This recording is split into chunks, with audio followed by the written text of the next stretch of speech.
আসসালামু আলাইকুম সবাইকে, কেমন আছো সবাই? আশা করছি দেশ এবং দেশের বাইরে থেকে যারা যারা ভিডিওটা দেখছো সবাই ভালো আছো। আলহামদুলিল্লাহ আমরাও ভালো আছি।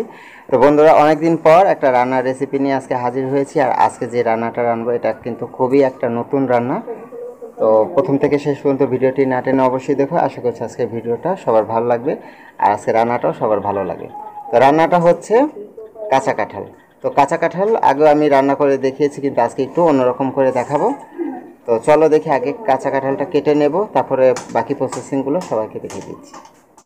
তো এখন আমরা কাঁচা কাঁঠালটা কেটে নেব। এর জন্য মা হাতে তেল মেখে নিচ্ছে। সরিষার তেলটা মাখিয়ে নিলে হাতে আর কাঁঠালের আঠাটা লেগে থাকবে না। তো অলরেডি একটা কাঁঠাল কেটে নেওয়া হয়েছে, তো এটা আগে কাটা হয়েছে দেখে এখন এই যেটা দিয়ে রেসিপি করব এটা এখন কেটে নিচ্ছি। তো এই কাঁঠালটা কেটে রাখছি, এটা গরু মাংস অথবা মুরগি মাংস দিয়ে রান্না করার জন্য। এখন সিদ্ধ দিয়েই ভালো হয়। লেয়ার হ্যাঁ, লেয়ার মুরগি। শক্তটা গরুর মাংস দিয়ে। আর আজকে আমি যে রান্নাটা করব এটা কোনো মাছ বা মাংস দিয়ে রান্না করব না। তো তোমরা দেখো, দেখলেই বুঝতে পারবে যে মাছ মাংস ছাড়াও কাঁঠাল এভাবে রান্না করলেও কিন্তু মাছ মাংস স্বাদকে হার মানিয়ে যায়।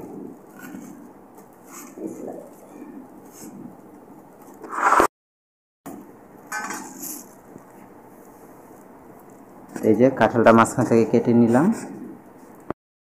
একটা শুকনো টেনা দিয়ে কাঁঠালের মাঝখানে যে আটাটা আছে সেটা পরিষ্কার করে নিচ্ছি।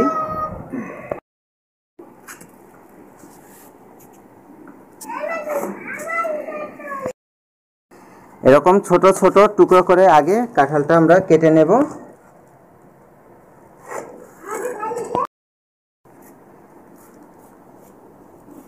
এবার কাঁঠালটা ছিলে পরিষ্কার করে নেব।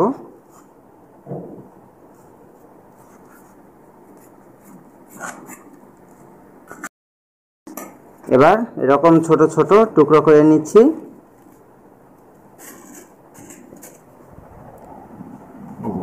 ইলিশ মাছের মতন চাক না?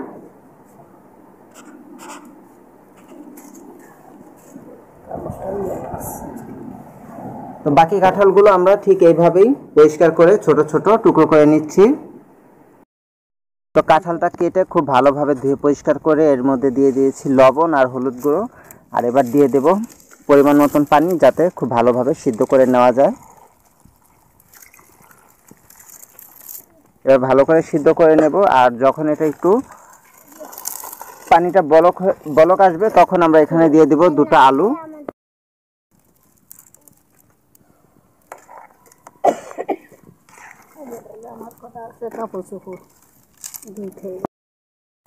এবার এই কাঁঠালটার সাথে একটা আলু দিয়ে দিচ্ছি, যাতে আলুটা ভালোভাবে সিদ্ধ হয়ে যায়। আর ঢাকনা দিয়ে এবার ঢেকে দেব।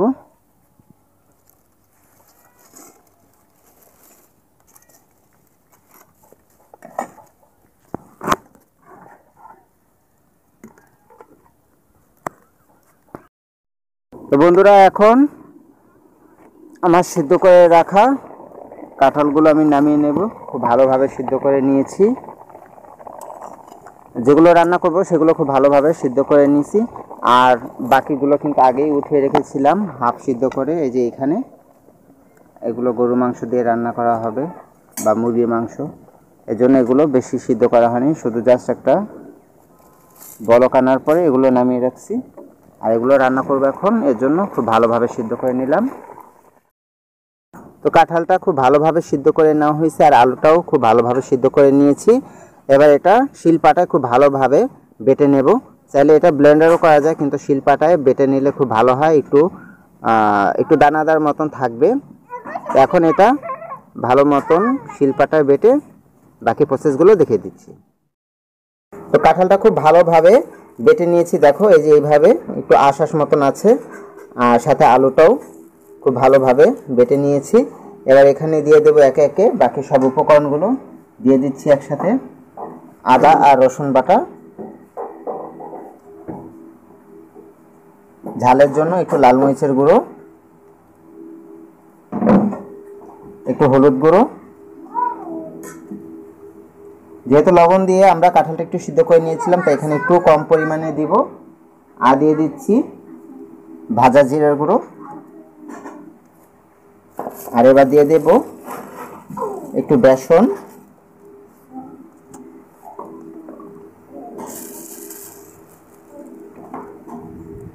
এবার সবকটা উপকরণ একটু খুব ভালোভাবে মাখিয়ে নিচ্ছি।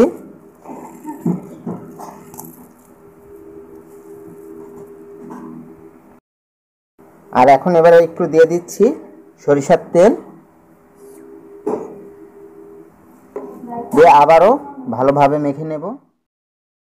তো বন্ধুরা, খুব ভালোভাবে এটা আমি মিক্স করে নিয়েছি হাতে। এবার হাত ধুয়ে ভালোভাবে শুকিয়ে হাতে একটু সরিষার তেলটা মাখিয়ে নেব।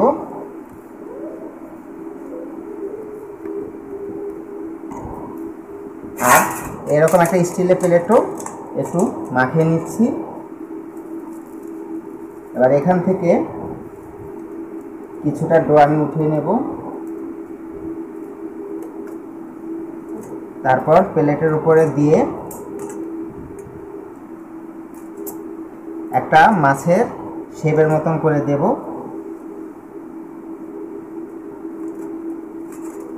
এইভাবে। আর এখানে আঙুল দিয়ে একটা এরকম ফুটো করে দেব।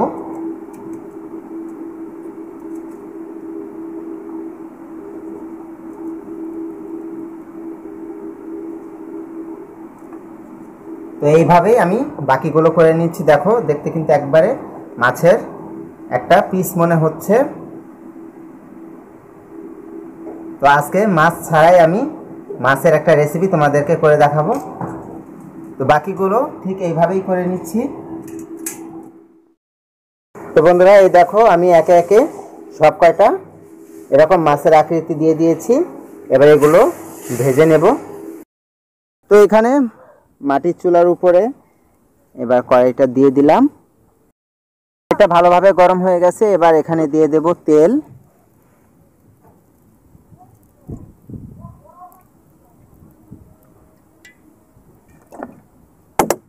তো তেলটা দিয়ে দিলাম। তেলটা খুব ভালোভাবে গরম হয়ে গেছে। এবার একে একে মাছের পিসগুলো ভেজে নিচ্ছি।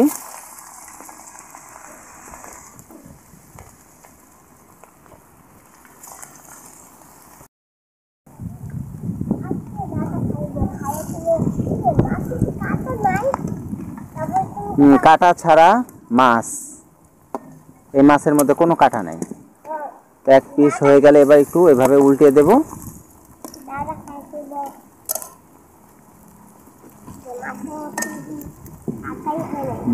ডুবো তেলে ভাজলে ভালো হয়। আমার মাছগুলো কিন্তু খুব ভালোভাবে লাল করে ভেজে নিয়েছি। এবার এগুলো একে একে উঠিয়ে নেব। তো দেখো, একটা কাছ থেকে দেখাচ্ছি কতটা সুন্দর হয়েছে। দেখে কিন্তু বোঝার কোনো উপায় নেই যেটা হাতে তৈরি মাছ। এবার এগুলো উঠিয়ে নেব। বন্ধুরা, একে একে সবকটা মাছ আমি ভেজে নামিয়ে নিলাম। এবার এই তেলের ভিতরে দিয়ে দেব পেঁয়াজ কুচি। এবার একটু ভেজে নিচ্ছি। দিচ্ছি তেজপাতা, গরম মশলা,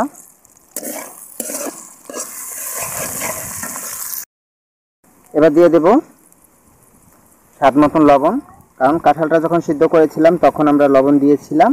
দিয়ে দিচ্ছি মরিচের গুঁড়ো, হলুদের গুঁড়ো, আর দেব ভেজে রাখা জিরার গুঁড়ো।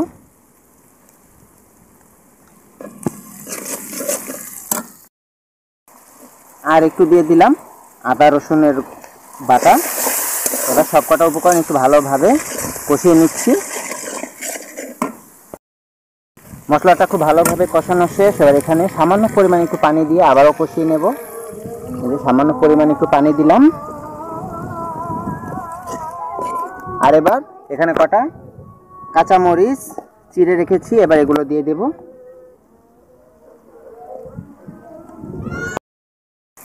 মশলাটা খুব ভালোভাবে কষিয়ে নেওয়া শেষ। এবার এখানে বাকি পানিটুকু দিয়ে দেব। আর পানিটা বলক আসলেই মাছগুলো দিয়ে দেব।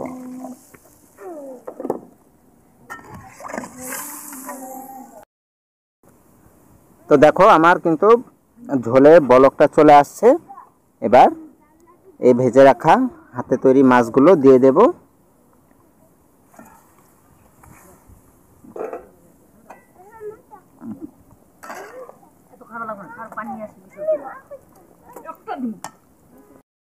তো খুব ভালোভাবে ঝোলের সাথে এবার মাছটা দিয়ে দিলাম। এবার ঢাকনা দিয়ে একটু ঝোলটা টানিয়ে নেব। বেশ কিছুক্ষণ হয়ে গেছে, এবার ঢাকনাটা সরিয়ে দেখব কি অবস্থা রান্নাটার আজকে।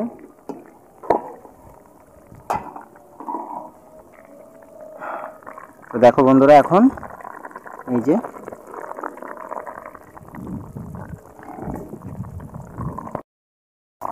এখন আমার এই মাছটা রান্না করা হয়ে গেছে, এবার নামিয়ে নিচ্ছি।